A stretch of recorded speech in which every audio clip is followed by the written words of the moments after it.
All right. Well, have you been in conversations where people kind of believe that the more scientifically advanced our society becomes, the more we learn about science, the less we are in need of religion, and maybe the less believable miracles and supernatural world kind of sort of things become, right? It's like, no, I just believe in science. I don't believe in faith or miracles. In fact, that actually seems crazy because where's the scientific evidence for it, or how do we make sense of it in the scientific world? Well, there's a lot of conversations that can happen around this conversation or this topic of science and miracles. And that is going to be the goal of today's show. How do we make sense of this? And what is the relationship between science and the supernatural world? My name is Ryan Pauly, and this is the show Think Well, training you to think well about the Christian faith so that you can engage the culture well. And today we're going to be talking about a chapter that came out of this book, The Comprehensive Guide to Science and Faith, exploring the ultimate questions about life and the cosmos. And that chapter was written by my guest, Dr. Richard Howe. Dr. Howe, thank you so much for joining me today. Ryan, thanks so much. This is such a thrill and a privilege to be a part of your ministry. Absolutely. Thank you. It's been a long time coming. Richard and I first met back in 2015 at the Cross-Examine Instructor Academy, which is run by Frank Turek. But he is the Provost, Professor of Philosophy and Apologetics, and the Norman Geisler Chair of Christian Apologetics at Southern Evangelical Seminary. And he writes and speaks and debates all over the place. And so you've been a busy man. I think you just got back from a trip. And so I'm excited to be able to have you on finally and have this kind of conversation on the nature of science, faith, miracles, and kind of your specialty even kind of comes into play here, which is arguing for God's existence and the evidence for God's existence. So I'm excited for today's conversation that we can have together. Excellent. Thank you. So jumping in then, if we're going to kind of talk about, let's get some definitions out of the way first. Has science disproved miracles? I think that miracles are often used in a wide variety of ways. You talk about in your chapter, like the miracle of birth, or we sometimes see these really just things that are in awe called a miracle, or, hey, I got a parking spot in the parking lot. Hey, it's a miracle. So how can we, for the sake of this conversation, define miracles in the way that we're going to be addressing it today? Yeah, and I don't mean to disparage those uses of the term miracle when we talk about things that just strike us as so awesome, like childbirth or a beautiful sunset. But as a technician, in the context particularly of doing technical discussions of things like the relationship between science and religion and things like that, I think it's incumbent that we define a term like miracles a certain way. And so what I do in the class, I actually do an entire presentation on just miracles where we explore the philosophy, theology, and apologetics of miracles. And in there, I try to more or less make the case that a miracle is an act of God whereby he interrupts the normal course of the physical world for the purpose of vindicating a message or a messenger. And so one should notice in that definition, and perhaps this will be part of what we can engage in conversation today, is that the definition of miracle really presupposes that there is a God. Right. Because if there is no God, then there couldn't be acts of God. So in order for there to be acts of God, like someone rising from the dead, as in the case of the Lord Jesus, there must be a God who is able to affect those kind of events. So the reason I bring that up sort of preemptively is I think a lot of times people try to weigh the evidence for God by weighing the evidence for and against given miracles like the resurrection. And I think it's sort of getting the cart before the horse, if you will, that the question of God's existence is an antecedent one, in my judgment, and has to be settled. This is kind of the method that Geisler and Turek do in their 12 steps or 12 points, or I don't have enough faith to be an atheist as it goes by. They do that to establish the existence of God first before you make historical appeals to the evidence for things like the resurrection of Jesus. Yeah. Now, do you think that a lot of times this conversation, we kind of do talk past each other? Because if we're having a conversation with a skeptic or an atheist or someone who has a completely different worldview and belief about God's existence, that we kind of come and approach it with our presuppositions in place of God exists, therefore it's possible. No, there is no God, therefore it's not possible. And really, we have to take that step back in the conversation as well, as not only to guide our own beliefs, but just to have a more productive conversation on the topic of miracles.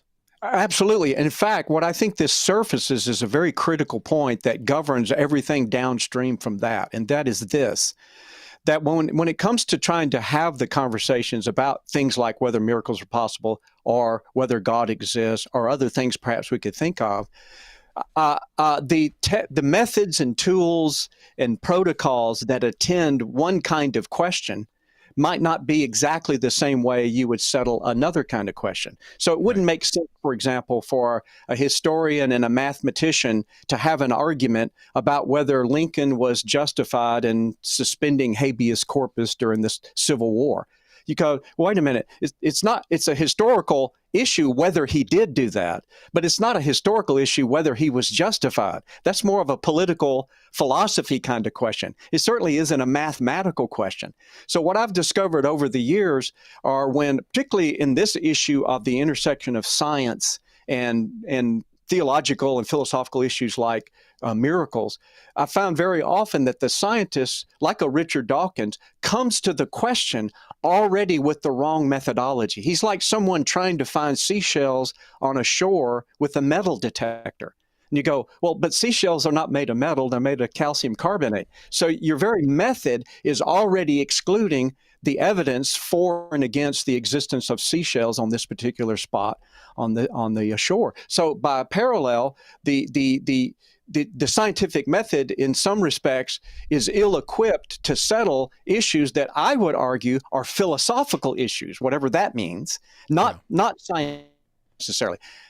To be sure, there may be overlap. They're both going to use logic. They're both going to use language. They're both going to be guarded by ethical concerns like we want to tell the truth versus lie and those kind of things. So there's some overlap, but then there are some important distinctions that have to be in place before I think one can broach the question of miracles, which again presupposes the question of God's existence.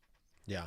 So I think that kind of makes sense of that, if science is a study of the natural world, then, if you're trying to use a natural or something that studies the natural world to study supernatural, it doesn't fit. Kind of like you said, the metal detector trying to find seashells, or I've heard about, someone trying to figure out how much you weigh using a ruler, right? The way in which you're trying to determine this or figure it out needs to match what you're figuring. So what would you kind of say though, is we kind of recognize maybe not necessarily scientific in one sense, but how would you kind of explain or defend the fact that you would say the study of miracles is going to be more philosophical in nature? Why philosophical?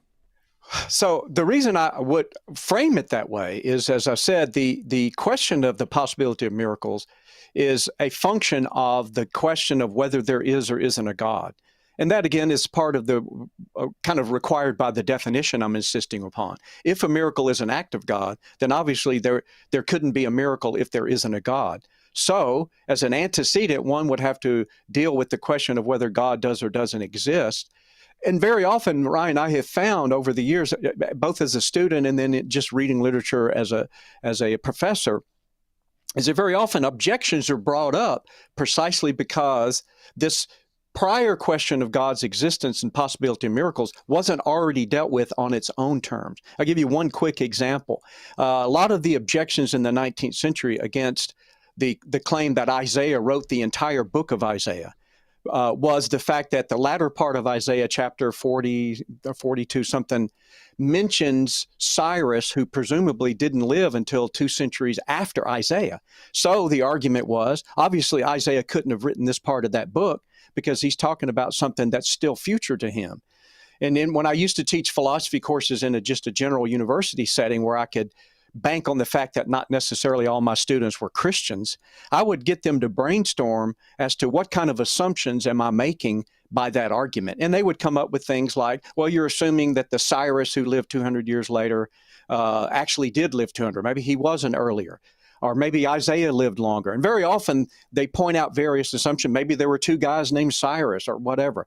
And very often the assumptions that the students would point out are almost always historical. Where would you go? What department would you go to on the campus to find out whether there were 2 different guys named Cyrus, or whether he did or didn't live at the time we thought, or whether Isaiah didn't?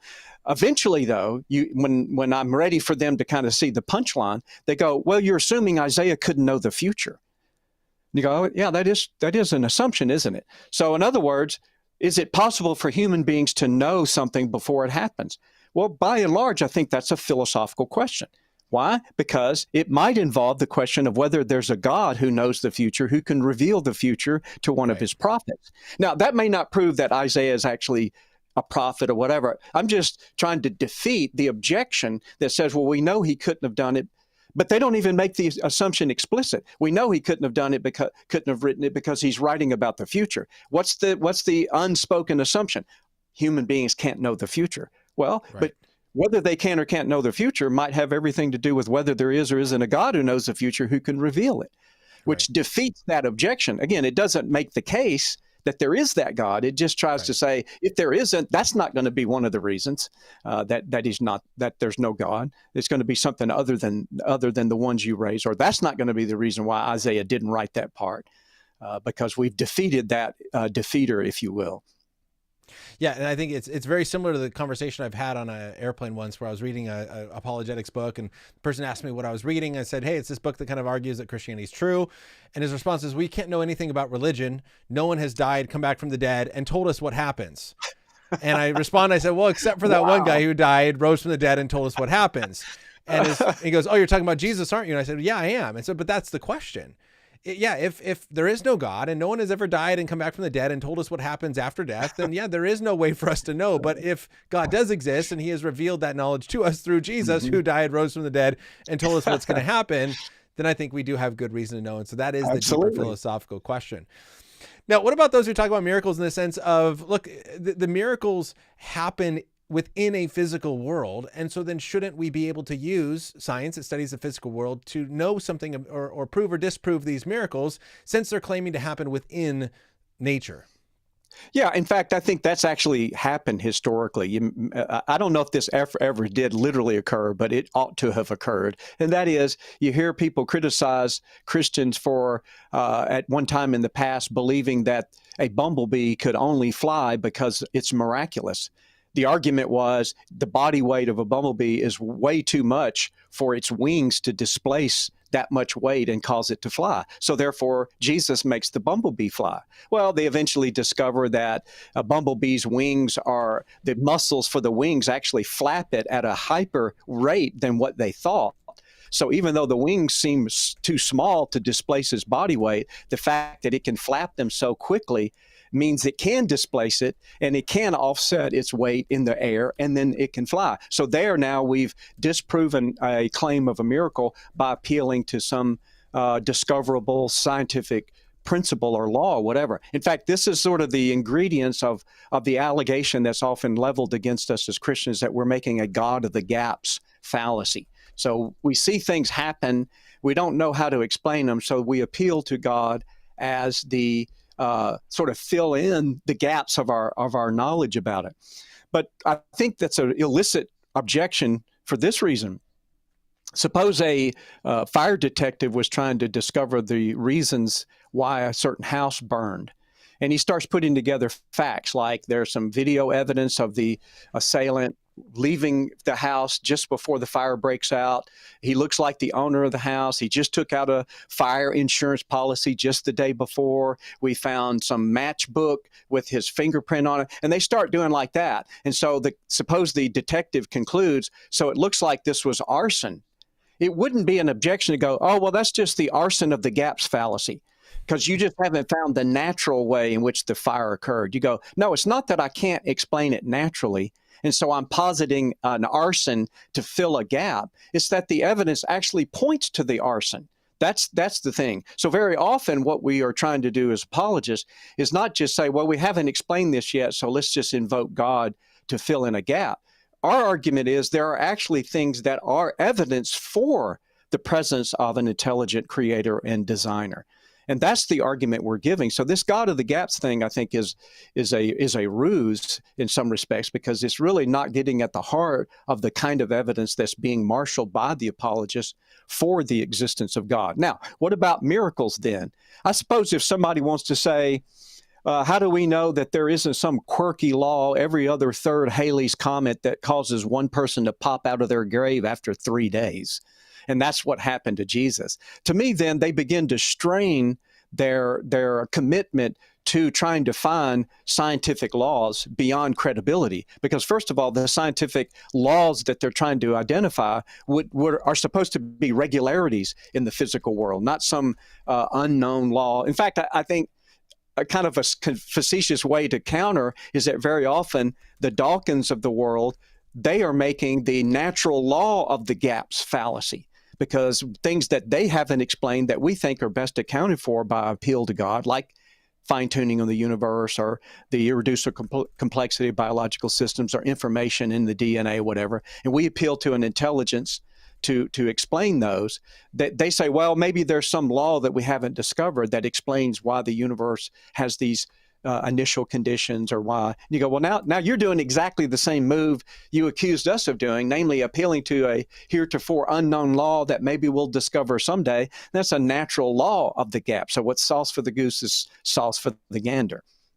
Yeah. So it's helpful to understand. I mean, it's how we're kind of positing these different explanations. And so you often hear this and this is what you're kind of, I think you're getting at, but where it's important to then go back to what we talked about at the beginning, where we're making certain presuppositions when we posit these explanations. Because often I've heard atheists say, well, yeah, if you say, God created this, well, then what you're talking about, the arson example, well, but we know that arsons exist. And so to bring in arson as an explanation makes sense because we know that they exist, just like a painter for a painting or whatever, because we know that painters are real, but we have no evidence that there is a God. And so you first have to prove that there is a God before he can then become an explanation for the things that happen. And so that's kind of, I think what you're talking about is the importance there of kind of recognizing these different presuppositions. Right. And the presuppositions, some of those may very well themselves be valid, if you will, or legitimate conclusions from certain observations of the world around us. And this is what I like about the classical tradition of Aristotle through Aquinas. Aquinas argues that all knowledge begins in the senses and is completed in the intellect. So when we make our arguments for God, there are really two classes of these kind of arguments philosophically. There are the class of arguments that are a argument to the best explanation kind of style, an abductive kind of argument. That would be like the fine-tuning or the irreducible complexity or whatever. In other words, everywhere that we encounter information, to use a specific example, we always know it's an intelligence. So if we find information in the DNA, for example, then the best and most reasonable explanation for the presence of information is the presence of an intelligence. Now, whether that intelligence is God or something else, that's a further argument to be made, but at least it gets the principle before us, namely, this is a better explanation than something else that we have. The other class would be a sort of a philosophical kind of argument where you're arguing from effect to cause. So just as ashes in a fireplace might lead someone to reasonably conclude that there was a fire and a log, then can it be that there are certain truths about the physical or the natural world that are the effect of some first cause, as Aquinas would call it? That is much more philosophical. And unfortunately for people like me who are committed to this philosophical tradition, it's not really common knowledge anymore. So we're not walking around in the Middle Ages where people are trafficking in the four causes of Aristotle or form and matter or act and potency existence. And people are like, they're all falling asleep. You're trying to give an argument here. Well, wait a minute. Let me tell you what Aristotle used to do. Like, yeah, get away from me. Hide the children. But I would also, in my defense, argue, okay, so if I appeal to some of these more familiar kind of categories from the natural sciences, like the fine-tuning or irreducible complexity, whatever, if I do that, I find myself with two results, either three really. One, people just, I'm not persuaded. Or others go, okay, maybe there's something out there that caused the universe, but how do you know that it's God? Why should we believe it has any of the attributes of God? How do we know there's only one of them? How do we know it still exists? How do you know it's good? And I would go, okay, those are really critical questions, because if none of those are true, then the being wouldn't be God in the Christian sense, right? But how do I make those arguments? Well, I would submit, as self-serving as it is for me to say as a philosopher, that those arguments are going to be philosophical, not scientific, to show why there could only be one God, or why it is that God has to be good and has to have these superlative attributes that Christians have celebrated for 2,000 years of omnipotence, omniscience, and timeless, spaceless, and immutable, and these kind of things. Those, I think, are more philosophical, and for better or for worse, I think they only can be really done robustly with this more classical realism. But the third response that I think, besides people just rejecting it or people coming up with the Dawkins kind of responses, are people that if you said, science has proven the universe hasn't always existed, so there must have been a cause of the universe, I think a lot of people go, that sounds like God to me. I mean, who else is in the business of making universes, right? And so were it not for the deleterious effects of sin via a lot of toxic voices that have entered the conversation over the centuries, I think normal people, if you will, would immediately conclude, well, if you've proven to me that the universe hasn't always existed and it was caused by something, who else could do that except God? And they're already there. You kind of got those three options that people, in my experience, come back with. Yeah. So I want to present a question to you on that, because I know your master's thesis was on the cosmological argument for God's existence, and your doctoral thesis was on other arguments for God's existence. So what about someone says, okay, what you're talking about is like, okay, things don't just kind of pop into existence uncaused out of nothing. There must be a cause, and what kind of cause can explain the existence of our universe? What about the comment or response, the objection that says, well, to claim that things don't pop into existence today doesn't mean that they never could. The conditions at the time of the Big Bang aren't the same as now, so your argument fails again. Yeah, well, what's interesting about this response is before that response came up, and say the Christian was making certain arguments about God and his nature, and then the critic began to discover, well, a lot of the things that you're saying about this being don't really comport with the known laws of physics. But you would go, well, yeah, no, because he's not a physical. I mean, we might say that, but that'll be a weakness and a criticism. And then all of a sudden, when it pushes back to, let's say, Big Bang kind of discussion, and you say, well, before Planck time, the known laws of physics break down. I go, wait a minute. When those known laws of physics were inapplicable to the being I was positing, that was a detriment. But now all of a sudden, you're trying to give an argument, and it also appeals to something that's antecedent to and immune to and an exception to the, quote, known laws of physics. So it's sort of a cheating in a way. You can't, all of a sudden, it's a viable option to say, well, let's just table the laws of physics before Planck time, and then I can give you inflation or whatever I need from the Big Bang up until Planck time, however that's going to go. I can give you all that without having to make it comport with known laws of physics, when they wouldn't let us do that with the character and nature and existence of God that didn't comport with the laws of physics, because in our judgment, he wasn't a physical being. So you can't have it both ways. Now, I'm not a scientist. I'm not a cosmologist. So I very quickly, when the conversation starts getting into the weeds, I very quickly exhaust my knowledge of the secondary and tertiary sources and say, well, okay, you got me there. I'm not really sure how to referee this debate. Here's some resources that I would commend to your reading. The debate that Bill Craig had with Quentin Smith, for example, on theism, atheism, and Big Bang cosmology. For example, and take it from there. And here's some atheists. You can read Victor Stenger, or you can read Stephen Hawking, or whatever, on some of these questions. I mean, it's sort of a cop-out in a way, but I've tried to learn not to go out too far on a limb in areas that are just not my area of formal training, and embarrass myself. Yeah. So, and would that other scholars would do that too. It's just a dereliction. I'm telling you more than you want to know, by the way, but it's a dereliction of scholarly duty that a consummate scholar like a Richard Dawkins in his area writes a book on the existence of God. That would be as crazy as me writing a book on evolution. And it wouldn't take people very long who are evolutionists to see, I don't know what I'm talking about. I'm not a scientist. How, you shouldn't have written this book. This is silly. And I go, exactly. Dawkins shouldn't have written a book defending atheism, because that's not a scientific question, ultimately, in my judgment. It's a philosophical question, for better or for worse. So kind of coming back then to this idea of miracles and I think happening within the natural world, what would you say then to maybe a Christian who responds and says, well, I had scientific evidence of some disease being real. The person was prayed over, and then the doctor did a scientific investigation and study and found that there was no disease left. Could science then be used to prove miracles are true? Well, in fact, I think things like this are the part and parcel of a lot of Gary Habermas's ministry, and it's one of the powers of his apologetic, is he actually does think that you can give a lot of empirical arguments for the reality of miracles, and from that use that as an argument for God's existence. Now, I disagree with that in principle, but I don't disagree about it in practice, because he could fill up a whole book probably with stories where he's actually done that with giving evidence for the resurrection of Jesus to atheists who come to believe Jesus rose from the dead and that the God of the Bible is real, all in one fell swoop. So I don't deny that that happens in practice. But one thing that I'm guarded about is how people might appeal to certain events being miracles in the absence of a thoroughgoing philosophy, theology, and apologetic of miracles. Now, they may have that, and it's not mine,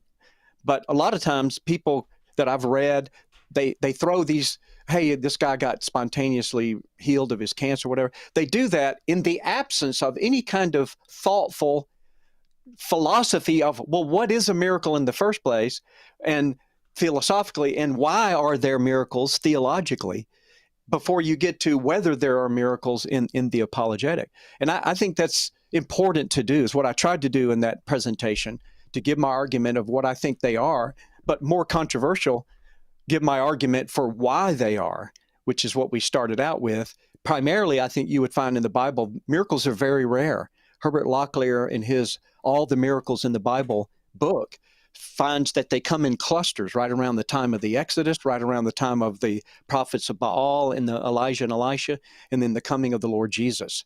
And then you've got presumably thousands, hundreds, if not thousands of years in between that of quote unquote no miracles. So it's not sort of the standard way that God works in the world. And so I want to preserve that apologetic task that miracles are to have, is to confirm a message and a messenger. But I'll add quickly, I'm not denying that miracles might happen apart from that purpose, that God in his mercy might decide to miraculously heal somebody. I certainly don't think that's out of the question. Right. That I wouldn't even deny that that's actually happened. There, it would just be more of an exception to say, no, this is just an act of mercy, that God did this because of his tenderness and care for this particular person, to take that away. And if I found myself with an ominous diagnosis, I would certainly want God to make an exception in my case as well. Yeah, and I think I heard someone say that if you add up all the miracles found in Scripture and then divide it by like the number of years that Scripture covers, the timeline of the Bible, it's something like a miracle once every 7 years or something like that. So in that sense, it's not. Yeah. It's not happening as frequently as it seems. Like when we're seeing like a highlight video, it's like watching a sports highlight video and it's like, wow, basketball or baseball or hockey is so interesting. There's always something crazy happening. And then you realize, like, for example, in my case, with soccer, 98% of it is extremely boring. And every now and then you get something interesting. But anyways, some people get upset about that comment about soccer. But anyways, but I think that's the idea that we're kind of going with here. Mm-hmm. Now, with this whole kind of concept of understanding what science has to say about miracles, if science does not study the supernatural and therefore cannot refute or prove that miracles don't happen, or even, the supernatural in that sense, why do you think it's still so common to hear this idea of science and faith, or science and miracles, or science and supernatural being contradictory, and that you have to choose between what you believe? So I think one of the things that is behind why science has the clout that it does, for certain, and then from that, why it matters to a lot of people what it might say about other things that matter in our life, like our faith, is really two reasons that at least come to mind. One is science very often seems to be so certain. There's a certain comfort that we find when we hear some scientific proof that this particular virus causes this particular disease. And so they think, okay, well, good. And they're on their way of curing that disease or whatever. Or even more things that lend themselves more directly to the methods of mathematics. And mathematics seemingly is so certain. I mean, I remember as a new Christian and a teenager, and some atheist friend of mine in high school, well, do you have a mathematical proof for the existence of God? You're thinking, why would that matter to you? Well, because mathematics seems to be so certain. Can I be just as certain about my belief in God as I am about math? In fact, this was the impetus behind Descartes, who really was a mathematician more than he was a philosopher in many respects, and wanted philosophy to have the same level of certainty that he already knew his mathematics did. And I think it was a recipe for disaster, but be that as it may, it explains why people find it attractive. And then maybe a little bit more mundane impetus, I think, is that science has given us such comforts. It's given us air conditioning. It's given us laptops and vaccines and automobiles. And so this track record of really making life flourish as by our standards really gives science a leg up on other disciplines as far as how relevant it is to life itself. So science then, with all of its achievements, can be contrasted with, well, the theologians are worried about how many angels can dance on the head of a pin. Or as I heard a speaker recently at an academic conference disparage the philosophers who are at the same conference. Oh, they're sitting around talking about whether red exists or whether the number 2 exists. Ha ha ha! Like, how stupid could you be and how irrelevant could you be? Kind of attitude. So science is certain. That makes it attractive, and science is relevant in a lot of people's minds. So obviously, if someone is a Christian and we've bought into the teachings of the Bible with its antiquity and belief in God, which is we can't see, hear, taste, touch, or smell directly, then we feel threatened, at least in some quarters, by the scientist who wants to push this issue and go, given how well science has served you, don't you think it's important that same science is trying to tell you you've bought into some kind of fantasy, fairy tale in buying into the sky daddy, as they might call him, or something like that? So it's something that we have to battle. So I'll end with this on that respect, on that question. Very often I found contemporary writers, for example, rejecting some point in Aristotle, whatever that might be, some philosophical point. But their reasons for rejecting the point, I think they don't realize what's really leading them to reject it. Wasn't because the philosophical arguments that Aristotle might have given were bad. It's because the illustration of the philosophical argument that Aristotle used was antedated and antiquated physics or biology or whatever. In other words, he's got this real quirky, quaint kind of view about the physical world that we now know is false. And it's a fallacy to go, well, he tries to illustrate this particular metaphysical point by giving me this physical illustration, and that illustration obviously is false. Therefore, the metaphysical point is obviously false. I go, that doesn't follow. It needs to stand or fall on its own philosophically, irrespective of whether the illustration he used was poor because he's 2,400 years ago and he didn't know as much about physics or biology that we know today. Yeah, so I think this is helpful to kind of wrapping our mind around the different aspects of this conversation. I think another one that you bring up that is helpful is this idea between the historical sciences versus the observational or the experimental science. And I think it kind of relates to this as well when it comes to miracles. But I was sitting on a panel Q&A at a conference down in San Diego where an attendee asked the question to the panel, I think that science is way better than say theology or any kind of biblical explanation, because if all the science books in the world were destroyed and all the Bibles in the world were destroyed, then all the science books would find their way back and kind of come back, but religious books would not. And so therefore, scientific information is either better or more reliable than any sort of religious information, considering these books are going to come back. And my response back was, well, I think you're confusing experimental science, which is repeatable, observable, we're going to see it again, versus a historical science, which is studying a one-time event. So just like a crime scene, you're never going to re-kill Bob when you're investigating that. He died once, and now you got to figure out how he died. If you destroyed that crime scene file, you're never going to repeat it. But in no way does it say the science or forensic science that was used to get it is wrong. And so I see that as very similar to what you're talking about here. So can you also kind of walk through it as far as when it comes to miracles and studying the supernatural? Why is it important to understand this distinction between the historical sciences versus the experimental or observational sciences? Well, we also know that the questioner was wrong because we saw the movie The Book of Eli, and we know exactly that how much the Bible make its way back. So there's your proof right there. If no one's seen that movie, go watch that. I don't want to spoil it for you and such. Yeah, this is I think it illustrates a broader principle about how various methods in investigating various aspects of reality are different from each other. So I'd already brought up, for example, the difference between, let's say, a historical versus a mathematical question. Or you can imagine a young man going to his father, Dad, how do I know when I've met the right girl? Oh, I've got a great app for that. You know, what you do is you enter her birth date and her weight and her height, and it's just this algorithm. You just go, no, that has nothing to do with exploring all the mysteries of romance and love and stuff between a man and a woman.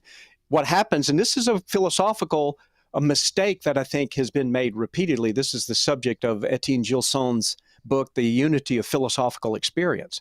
And that is when thinkers take the methods of, there are two mistakes. The lesser would be when scholars and researchers or whatever take the methods of one aspect of reality and illicitly use it for a different aspect of reality. So trying to take the methods of math to settle questions of love and romance or aesthetics or history or whatever is just a mistake. What's worse in history of philosophy is taking the methods and tools and protocols of one aspect of reality and say, this is how we study reality as such. This is what the scientism of our day is. They've taken the tools of math and physics and such, and have said, these are the tools that tell us about the real as such. The problem is, you can prove that it's leaving out certain things that are real. At least I would argue are real. Like, I'll give one example, and you cut me off if I get too boring here, Ryan. But look, when the Nazis were on trial at Nuremberg, the famous Nuremberg trial, the justices of the trial were from the Soviet Union, France, the UK, and the United States. But none of the defendants were from any of those countries. So they couldn't be tried on the laws of those four countries because that's not where I'm a citizen. But they also couldn't be tried on the basis of German law because they didn't break any German laws. Right. Hitler had revamped the German law and the Constitution to make preparation for the, quote, final solution to the Jewish question. So how did they indict these Nazis? Well, they used a phrase during those trials. I don't think it was the first time it was used, but I guess it's what put this phrase on everyone's radar screen, is that they were accused of committing crimes against humanity. Now, I ask my students, I go, so what is a humanity? I mean, I'm a human. I know what a human is, but what is a humanity? Is it real in any sense of the term real or not? If you say it's not real in any sense of the term, then how could you possibly commit a crime against it? We need to apologize for the Nazis for committing a crime against something that wasn't even real. If you do think it's real, then there are some great chances that as you reflect on exactly what is humanity, that you're going to kind of explore that along the lines of the thinking of Plato or along the lines of the thinking of Aristotle. Now, there's some other options that come in modern and contemporary thought, but by and large, when you deal with what philosophers call a universal, a category that seemingly contains members that somehow all are participating in that category, where every human is a human by what the theologians call the soul or its nature, right? Now, that is not a scientific question. You don't say, well, how much does humanity weigh? What's the physics of humanity? No, that doesn't make any sense. But I don't think it follows without further argument that it doesn't make any sense to use the category. So now the question is, well, what is that category real or not? I mean, are we going to be realists or nominalists? Is it fully real like Plato? Is it a moderate realism like Aristotle? Is it a scholastic realism like Aquinas? Or is it unreal like a conceptualism of Malcolm? Or is it a totally just nothing real as a Hume might? I mean, where's a person going to fall on that spectrum? That very question is philosophical. It just is philosophical. I got accused in a debate once I had at Georgia State University with an atheist here in the Atlanta area where Rebecca and I live. And I kept making this point, well, the question of God's existence is a philosophical question. I kept just hammering that point. So during the Q&A, this gentleman came up to me, or not came up to me, but he came up to the microphone and he goes, well, who are you to say that the question of God's existence is a philosophical question? And I was sort of taken aback by that because to me, that's like saying, well, who are you to say that the study of plants is a botanical question? I go, it's not like we were trying to decide, hey, what can we give the botanist to study? Well, what hadn't been taken yet? Well, nobody's doing the plants yet. Okay, let's give plants to the botanists and let them study it. No, that's not what happened. botany is just the name you give to the study of plants. So it's not like I'm going, well, what are the philosophers going to study? Well, what about God? Okay, we'll give them that. And that makes it a philosophy. No, it's the other way around. It's philosophy's the name we give to all the intellectual endeavors we go through to deal with the contours, the categories, the protocols, the logic, the glossary, whatever of this subject, whether it's God or, and back to my illustration, whether it's universals, whether they're real or not. So the scientist, I think, is ill-equipped as a scientist to even have that conversation. Just like a person in counseling someone about how do you know when you're in love would be ill-equipped as a mathematician. Their mathematics is not going to be relevant as much as something else will be relevant. And I'm adamant about making sure that the protocols that we're using are relevant to the aspect of reality that is under investigation and about which questions are being asked. Yeah. So within that, then, would you then say, yeah, so the kind of experimental science, this repeatable, observable, testable sort of thing that's studying the natural world is not going to fit. It's not going to be the appropriate way to measure the supernatural or miracles, but something like a forensic science or observational science, historic science, where we're studying these past events can be used, where we look using at kind of what has happened in the world and see events that have taken place and then draw conclusions from those events. So kind of like as William Lane Craig talks about for the cosmological argument, the fact that the universe had a beginning is supported by scientific evidence, but it's inside of a philosophical argument that has theological implications. And so the evidence can be used to support it in that way. Absolutely. This is a great point, because when we make these appeals to historical events, like, say, the resurrection of Jesus, we're not even then ignoring things that we know in operation today. Like, for example, someone may say, well, maybe they lied about it. And so one could build the counter argument psychologically that people wouldn't lie about something they wouldn't die for something that they knew they were lying about, for example. And but we know that because of contemporary knowledge about human psychology, for example, and other things that might be historical. We're still implementing principles, even from operational science, to use Kirby Anderson's expression. When I first learned it, I think, or Norm Geisler. They're still using even principles of operation science to talk about unique things. In fact, I just heard for the second or third time the James Tour discussion about origin of life. Back to a point you were making earlier. Well, you can't repeat the origin of life. You couldn't repeat it because it only happens once. You couldn't repeat the beginning of the universe, because even if you made another universe, it wouldn't be the beginning of this one. It'd just be the beginning of another one, right? So these past singularities, as they're sometimes called, can still be broached by an application of other disciplines, like the operational sciences, reflecting back on, well, why would the fossils do this versus doing that? Well, we know water's effect on the sediment or whatever. So they're still doing it, but being able to keep those distinct when it's called on, I think, is a critically important point about operational. So we don't have to resurrect someone in the laboratory to make a cogent argument for the resurrection of Jesus. It doesn't work that way in principle. Yeah. Okay. So you make a point in your chapter that I found really interesting and helpful, is that, when discussing intelligent design, you talk about inferring intelligent design does not, strictly speaking, require appealing to supernatural. So you use the example of, some sort of natural law or whatever, and inferring an intelligent design could just be the painter is referring intelligence behind a building or whatever. So just because you find something that is purely natural, and to say naturalistic explanations can account for this, it must be intelligent, does not automatically mean supernatural. It can be something else natural in a sense, but just simply intelligent.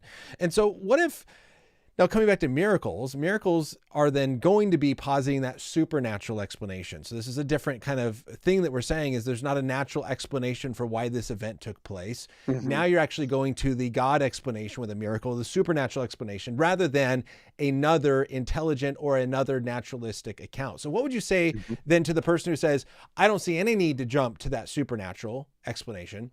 If we don't understand something and how it functions naturally, maybe give it more time, or we just haven't found the other sort of natural explanation that can account for it. Why feel the need to jump to supernatural?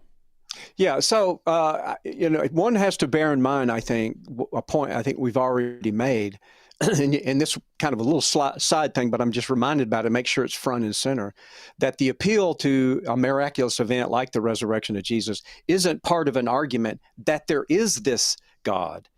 But to your point, well, okay, so grant that there's a God, why should I necessarily conclude that this particular event was a miracle as opposed to not being a miracle? And there, I think it gets us into the question of the theological aspect of what miracles are in terms of confirmations of a sign.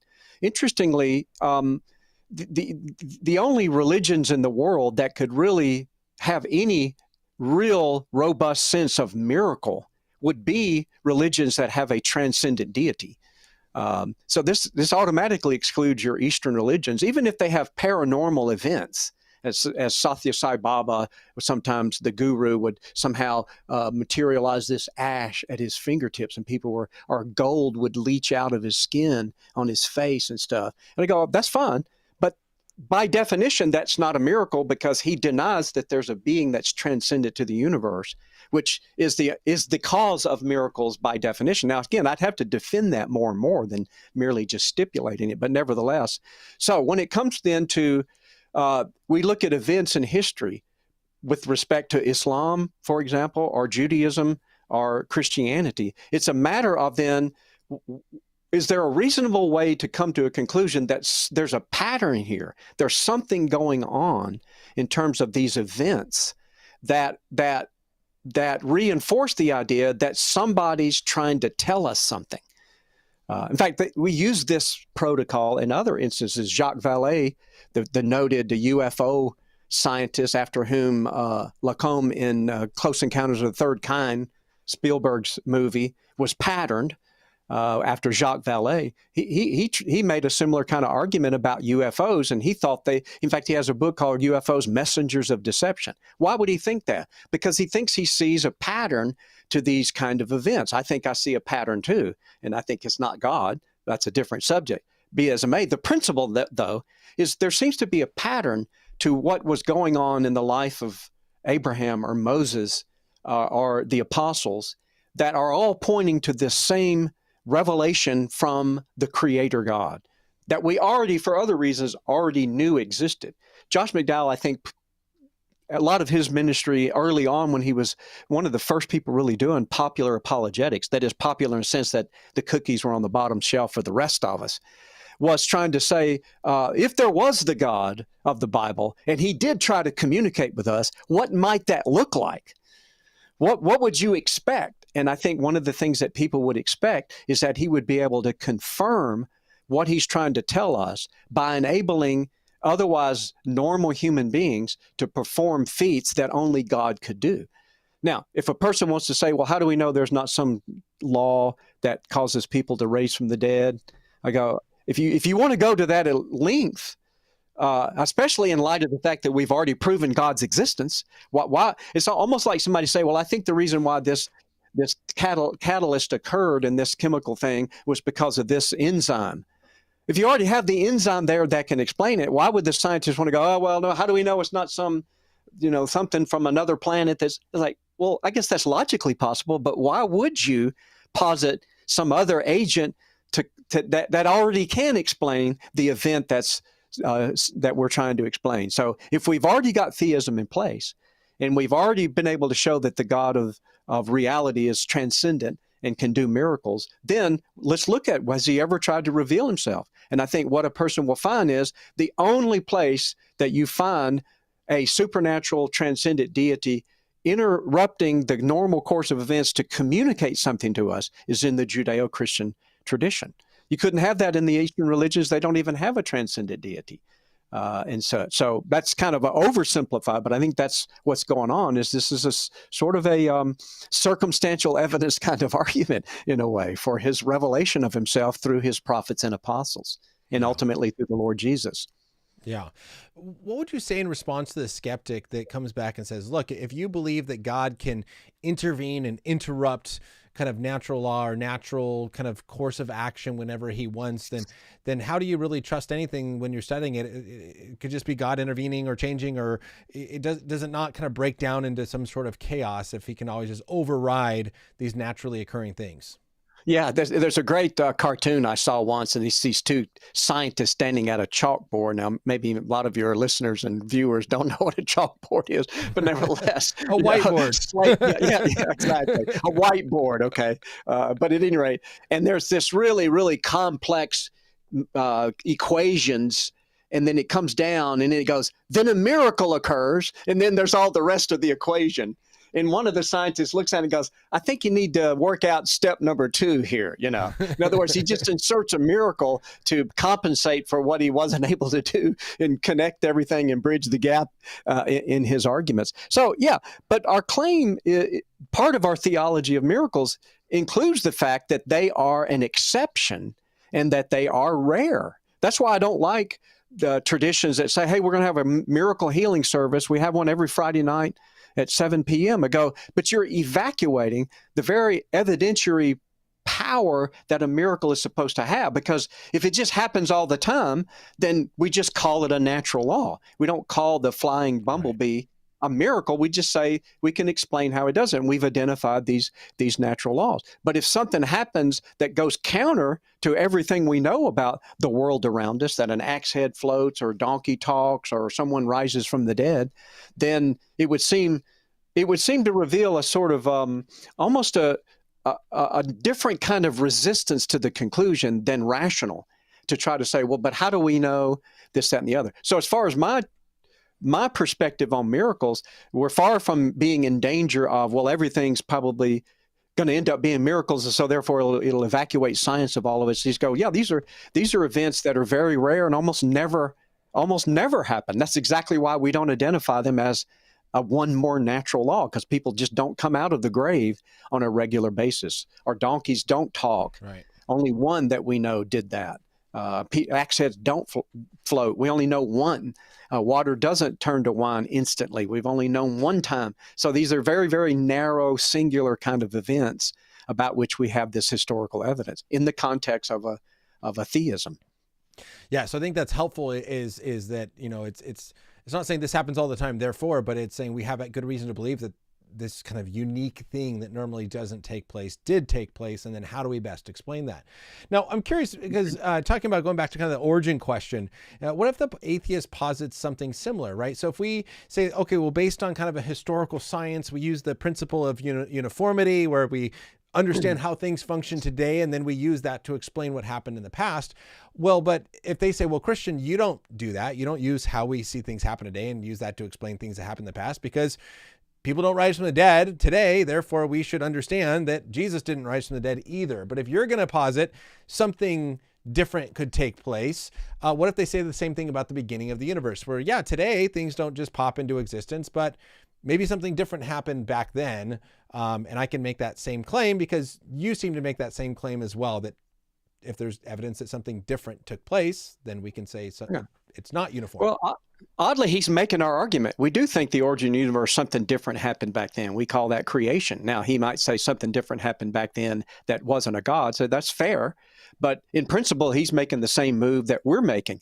We are saying that the universe didn't pop into existence today or over and over again, and something different did happen back then. So that at least in principle, I don't see that as an objection. But with respect to the resurrection, if a person already is convinced that there is the transcendent God who that created the universe and sustains it continually in existence, then the idea that someone might rise from the dead or not is not something people would choke on as if it was troublesome to try to explain. It's like, well, this is the way Frank Turek argues. It's like, if you've already granted the quote unquote miracle of creation, I wouldn't use the word miracle, but I get the point he's making. He makes it very effectively.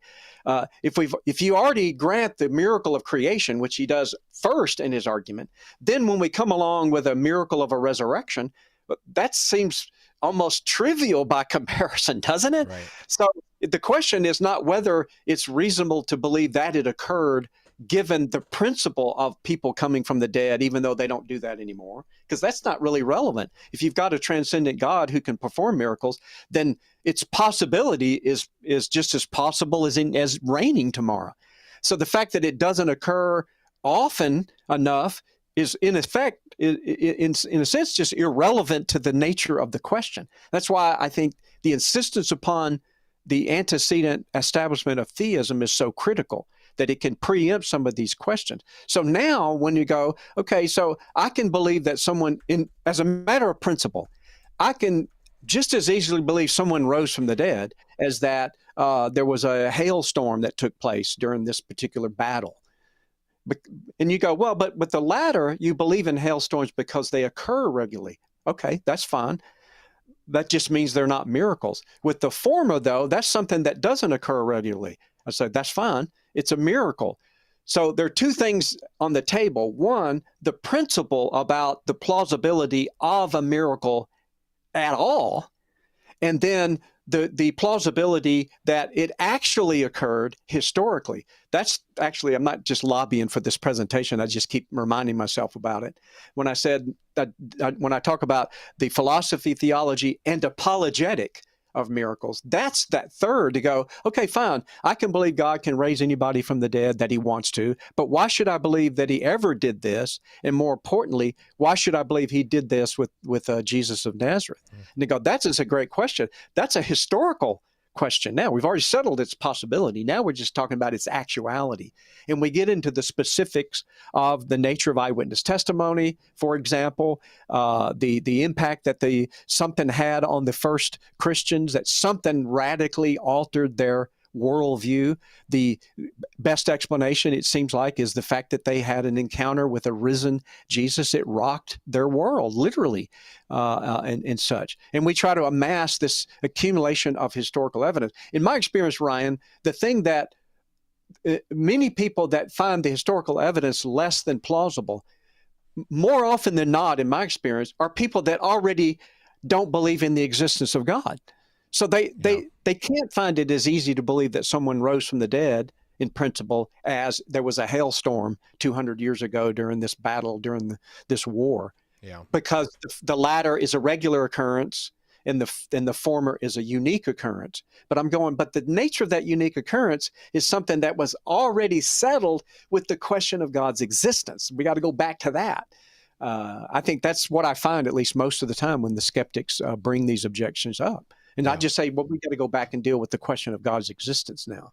Absolutely. I think that's so helpful to kind of think through. Is there really is almost like this stepping stone process that in our conversations we have to figure out where that person is, because if we're trying to argue for the existence of miracles and they don't even accept God's existence, we have to go back to kind of that previous step and kind of walk through that process with them. Now, maybe to finish up with this, there's been a discussion in the live chat about kind of the nature of faith and how do we have to accept these things on faith? Is it not faith? Is it faith for the unseen? That sort of question. Yeah. I think I want to bring this up because if miracles cannot be necessarily proven or disproven using science, and we often see science is what gives us evidence, does that then mean, how does faith, let me ask it this way, how does faith then come into play with understanding or believing in the reality of miracles?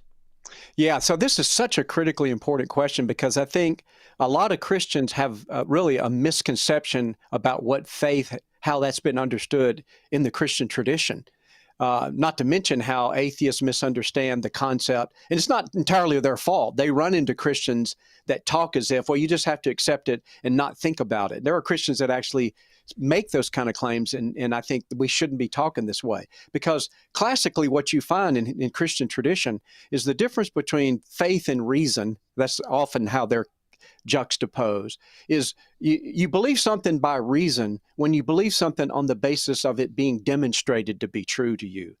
Now, what a demonstration looks like will depend on the kind of thing. So how we know Fermat's last theorem is true is a mathematical question. It has a mathematical proof. How do we know Lincoln had a beard is a historical question, and it is according to the protocols of history. How do we know, and you could put in whatever, it's going to have its own way of assailing and assessing that question in light of the kind of question it is, right? So, but if you believe it because it's been demonstrated and that's why you believe it, then classically that would be, I believe it on the basis of reason. In contrast, what faith has been in the Christian tradition is believing something on the basis of authority.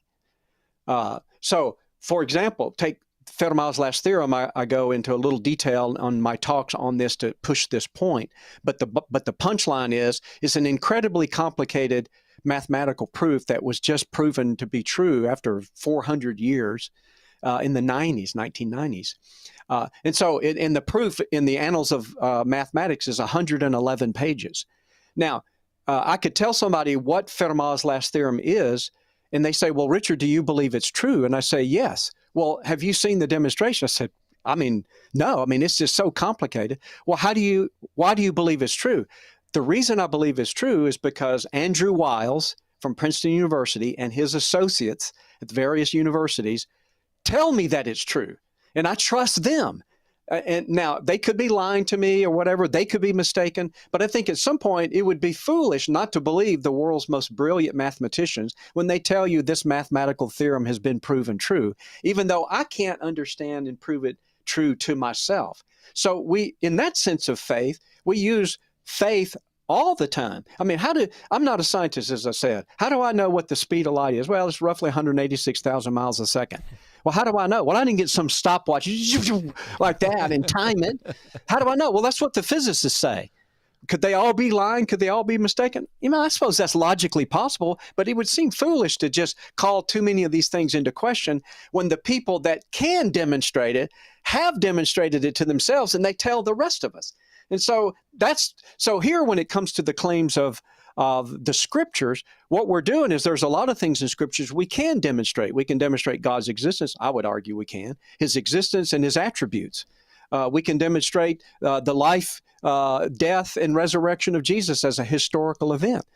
But one thing I think, can't demonstrate, strictly speaking, is that Jesus' death pays for my sins. I was talking to a friend, and we were practicing sharing the gospel because we were about to embark on a ministry opportunity one summer when we were in college. And so the question was, okay, you go first, you share the gospel. Well, Jesus died for our sins. I said, wait a minute. I said, 3 people died on crosses on Mount Calvary on Good Friday. What makes his death different from the other 2? And they're like, well, I'm not sure. I said, that's what I'm thinking people are going to ask us when we're out talking about this. Lots of people die on crosses. What's so special about his? I think as a matter of principle, what's so special about his is what we know to be true about the death of Jesus, because what God has told us about that in his book, the Bible. Now, maybe the Bible's not true. Maybe it's the Quran, maybe the Book of Mormon. Those are legitimate arguments to raise. But what baffles me almost beyond words, I would love to ask an atheist, I go, look, if you actually thought there was an infinite, all-knowing, all-powerful, all-good being who wrote a book that was inerrant and he gave it to you and told you things about reality, do you think that you would be a fool for believing that? If you really thought that was true? Surely the atheists go, well, no, I don't think that's foolish. They say, okay, because you treat us a lot of times like we're idiots for believing that an all-powerful, all-knowing, all-good God who gave us what we believe is an inerrant book, and we believe what that book says. Not just merely, I don't think you should believe that book. I said, that's fair. Of course, that's a fair argument. Or I don't believe there's that God. Okay, that's fair. But what I'm asking is, if there is this, and this is the way that the Christian thinks it is that's foolish. And I get the impression from a lot of atheists, they still want to say there's something foolish about it. And I go, no, there are reasons for our faith. Augustine oftentimes would say, to go back to my Andrew Wiles example, I don't just believe any Yahoo that comes along and tells me anything about mathematics. So reason tells me Andrew Wiles is to be believed because of who he is as a mathematician. Therefore, I take it on his authority that Fermat's last theorem has been proven true. By parallel, then, there's reasons why we know God exists. He has these attributes, and that he wrote this book, and that it's inerrant. Now, we have to give those reasons, but that's what I think that we can demonstrate. Given that, then, the things that book tells me that I can't otherwise demonstrate, I accept it on the basis of that authority. I'm doing exactly the same thing there that I did with Andrew Wiles. And I think that's what we have to lobby for as Christians about faith, and try to get Christians away from this idea, well, the more you think about it, the more you ruin the faith. It's like telling me the more I know about how good a mathematician Andrew Wiles is, the worse it is for me to trust him about Fermat's last theorem. And say, no, it's the more it is to trust him, the more I know about him. The more we know about God and his book, the more we are confirmed in our faith that we're trusting what God tells us in that book. Yeah, man, that is so helpful. And I think we're over time, but I think there's one really helpful maybe or clarifying point I want to raise really quickly is, what if someone comes back to what you just said and says, well, isn't there a logical fallacy that's an appeal to an authority? Aren't you just using a fallacious argument appealing to an authority? This is a fair argument to raise, but the logical argument, or I should say the logical fallacy of appeal to authority, is when someone appeals to an authority that's not an authority on the subject under consideration. Yeah. So the beautiful woman leaning on the hood of an automobile is not an argument that this automobile is a better automobile than that automobile, even though it's persuasive in the advertisements. Right? So it's whether the authority is relevant. Is Andrew Wiles a relevant authority to the question of Fermat's last theorem? Yes, but not just, my cousin who might be an auto mechanic or something. Yeah, not me for certain. Yeah, exactly. So that's a fair question to raise, and because it gives us the opportunity to bring out this careful distinction. Yes, the authorities have to be established as relevant and legitimate authorities regarding the issue under consideration. Yeah, I think that's so helpful. And I think that's often a big misunderstanding when it comes to that logical fallacy, is the belief that anytime you quote any authority as a justification, that then commits the fallacy, even when it is an appropriate authority for good reasons, rather than just, well, my mom said, or my Sunday school teacher said, or my friend said. So I think that's helpful. Well, Richard, thank you so much. I so appreciate not only the chapter and helping kind of work through a very easy to understand explanation for why science does not refute the miraculous or supernatural, but also coming on the show and having this conversation with me. I'm so glad that we could finally get this done and have this conversation together. Thanks, Ryan. Thanks so much. Absolutely. So, hey, for everybody else, again, there is that book, The Comprehensive Guide to Science and Faith, exploring the ultimate questions about life and the cosmos. My guest, Dr. Richard Howe, did contribute 2 chapters overall to this huge, huge book. Also, I do want to take this time to remind you that between now and the end of the year, we are running our end of the year matching challenge. A group of generous monthly supporters have come together to pledge just over $13,000 to try to encourage individuals to come alongside and support this ministry. So they will match every donation, dollar for dollar, up to $13,320 or $230. One of those. So anyways, if you want more information on that, you're watching on YouTube, there's information on the bottom in the description. If you are on podcast or radio, you can check out more on the website, think-well.org.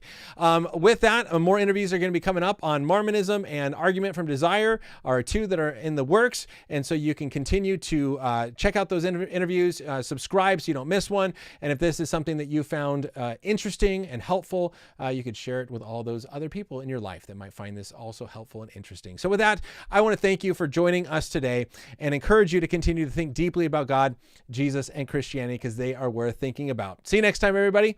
Have a good rest of your day. Bye.